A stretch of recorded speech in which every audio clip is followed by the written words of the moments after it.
This is the Monocle Daily, live from Studio One here at Midori House in London. It's Algeria that made me a man. Perhaps one of the less well-known quotes of Nelson Mandela. But Mandela received much of his military training from the Algerian National Liberation Front, the group, of course, that eventually succeeded in forcing colonial France out, helping to turn Algeria into an independent country. Much is made of the influence Nelson Mandela had on liberation movements around the world, but not much is said about how important the Algerian liberation movement was to him and the African National Congress. Well, to discuss this further, we're joined by Nabila Ramdani, who's a French-Algerian journalist and Monocle 24 regular. Also staying with us is James Schneider from Think Africa Press. Welcome to you both. Nabila, let's start off with you. Tom just mentioned it's Algeria that made me a man. How much can that be said for Nelson Mandela and the influence that Algeria had on him?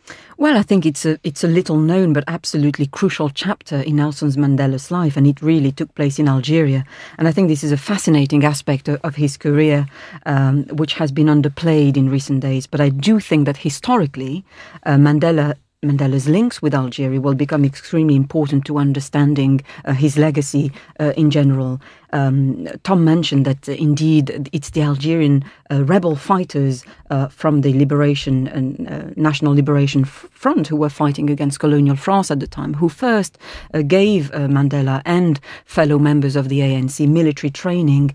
And in fact, it took place in neighbouring Morocco, in the city of Oujda, because there was a lot of FLN fighters who were spread across neighbouring countries in exile, effectively collecting funds and training militarily from foreign countries to come back and fight the French on mainland Algeria. And one of the biggest influences on Nelson Mandela actually came from very long discussions he had with Dr. Mustafa Shawki in Morocco.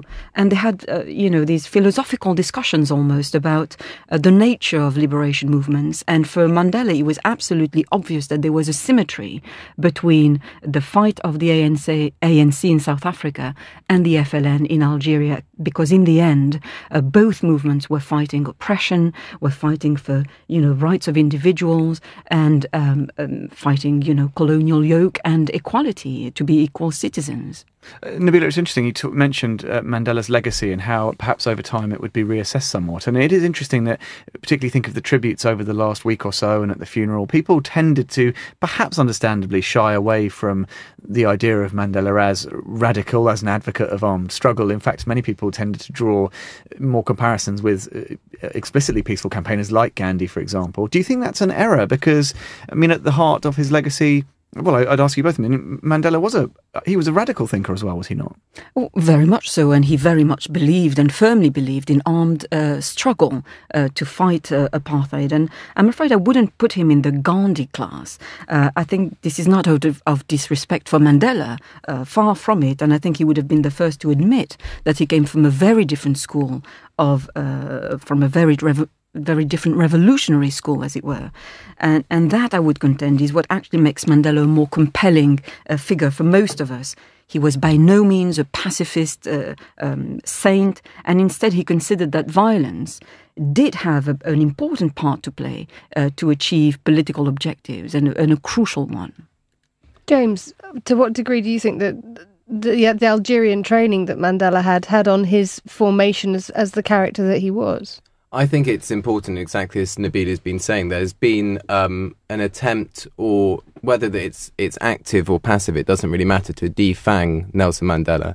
And I think because this has partly happened because of looking at his more consensual period in the 90s and afterwards, that it's quite difficult to combine that with a far more radical, because of the situation, which is important to state, a far more radical position. And actually, you can't really understand the consensual bit without understanding what the far more militant position was. Because everybody says that Nelson Mandela was this pragmatist, and he was this pragmatist, but he was pragmatic because the situation changed and because he could change the situation. He was consensual and he engaged in reconciliation for a very particular reason. He was doing that because there was a negotiated transition and to avoid a coup, and to prevent the continuation of white supremacist rule in South Africa. Now, you can only understand that if you understand that he was solid to his principles, and his principles were militant and they were radical. Nabila, just very, very briefly, do you think that there's a sense that perhaps Algeria and Algerians would like to sort of restate their role, if you like, in Mandela's formation? Is there a sense of some regret that perhaps that part of his life, and it was very formative, hasn't had the sort of the same coverage that perhaps other elements of his sort of political and social background had? Yes, I think so, because, the Algerians are very proud of the role they played in supporting liberation movements around the world, and especially in South Africa. In the mid-60s, for example, Algeria opened ANC offices in its capital, from which prominent figures from the ANC were able to file anti-apartheid communiques to the rest of the world.